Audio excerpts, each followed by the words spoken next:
Salut à tous les amis. Aujourd'hui je vais vous présenter une recette de sandwich que vous pouvez faire chez vous. Ne me jugez pas s'il vous plaît, je suis qu'un débutant. Je lirai tous vos conseils attentivement. Et désolé pour cette voix off, c'est la première que je fais. Et désolé pour TikTok, la vidéo sera un peu longue. Pour commencer, on se lave les mains. Puis je vais couper en rondelles un oignon rouge et un oignon blanc. Les quantités sont forcément à changer selon le nombre de personnes qui vont manger. Puis, vous prenez quelques morceaux des oignons. Pas tous, vous pouvez prendre quelques rondelles, ça suffit suffisamment. Et vous les coupez finement en petits morceaux.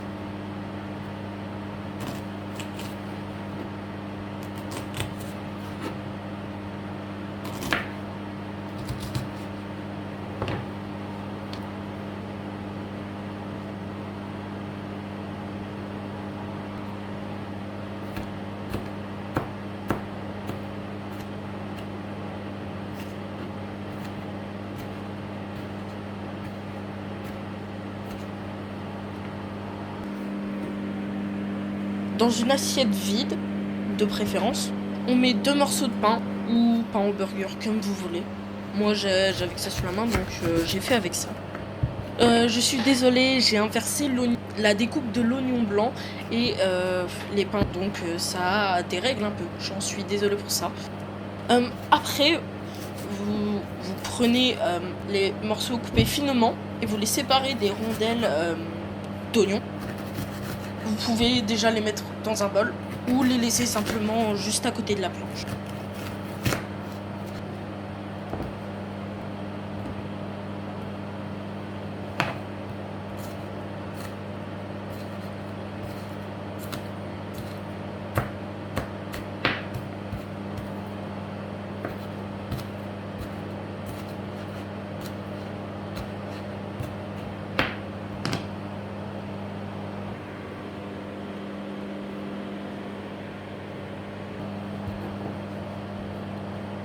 Après tout ça, vous prenez quelques cornichons que vous allez couper finement, juste en petites rondelles. Après, vous pouvez repasser dessus forcément, mais c'est comme vous voulez.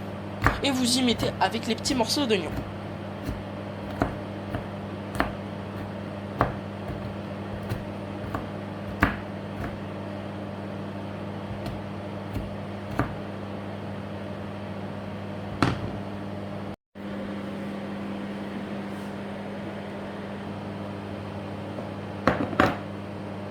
Vous prenez les petits morceaux d'oignon et les cornichons du bol ou de là où vous les avez laissés et vous les mettez dans un bol où vous allez mettre aussi les sauces et épices de votre choix. Pour ma part, j'ai pris comme sauce mayo, moutarde et ketchup.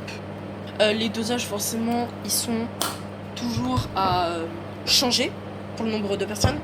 Moi, j'en ai mis quand même beaucoup parce que j'avais beaucoup de sandwichs à faire puisque j'en faisais pour ma famille. Donc c'est pour ça. Et pareil pour les épices, vous prenez les épices de votre choix. Et après vous mélangez jusqu'à que vous avez... Enfin je sais pas, vous mélangez. Pour que tous les morceaux d'oignon et les cornichons soient recouverts de sauce. Et après si vous voulez, vous pouvez goûter, mettre votre doigt lavé dans la sauce pour goûter et voir si ça vous va. Et si ça vous va pas, bah rajoutez des... ceux qui vous pensez que ça va aller. Par exemple, rajouter un peu plus de sel, un peu moins de poivre. Enfin, ça, un peu moins de poivre, je suis pas sûre que ça se fait, mais c'est pas grave. Et voilà, après, c'est toute une histoire de dosage.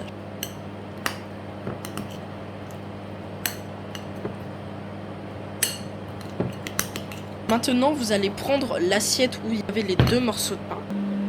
Et vous mettez le fromage de votre choix avec un peu de beurre pour la cuisson. Mais on verra ça après. Dans l'assiette où il y a le pain.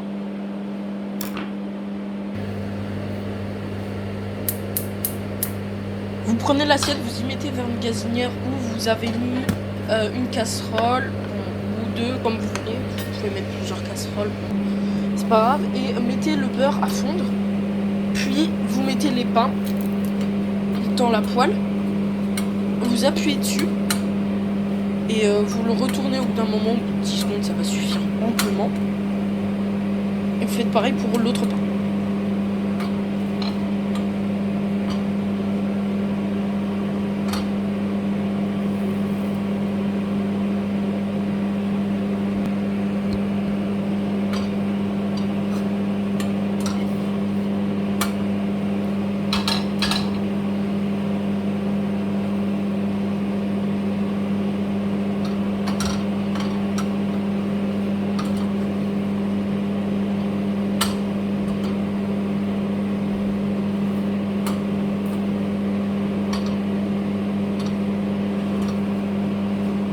Maintenant, avec l'autre casserole que j'espère vous avez mis de côté aussi, vous mettez le steak à cuire, enfin un steak à cuire, et n'oubliez pas de mettre un peu de beurre pour éviter que ça colle. C'est ce qui m'est arrivé. Et bah voilà, c'est pas grave. Et après, vous le retournez quand c'est assez cuit, entre 1 et 2 minutes par côté.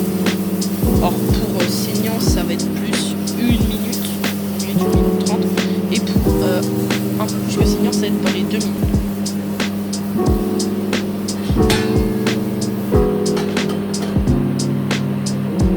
Une fois à côté de cuit, vous pouvez mettre le fromage, enfin, vous retournez le steak, vous mettez le fromage sur la partie qui a été chauffée et vous mettez une cloche. Je sais plus si c'est son nom, mais je m'en souviens plus, donc je vais appeler ça une cloche.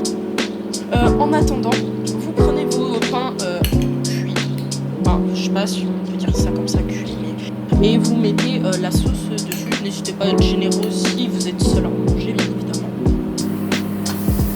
Puis, une fois le fromage fondu et le steak qui est assez cuit, sortez-le de la poêle et mettez-le sur votre pain, sur vos pains. Et voilà mes champions, vous avez réussi. Félicitations à vous et vous n'avez plus qu'à vous régaler. Je vous souhaite un bon appétit et si la vidéo vous a plu, n'hésitez pas à liker la vidéo, à commenter et à vous abonner à ma chaîne. Merci beaucoup. Au revoir.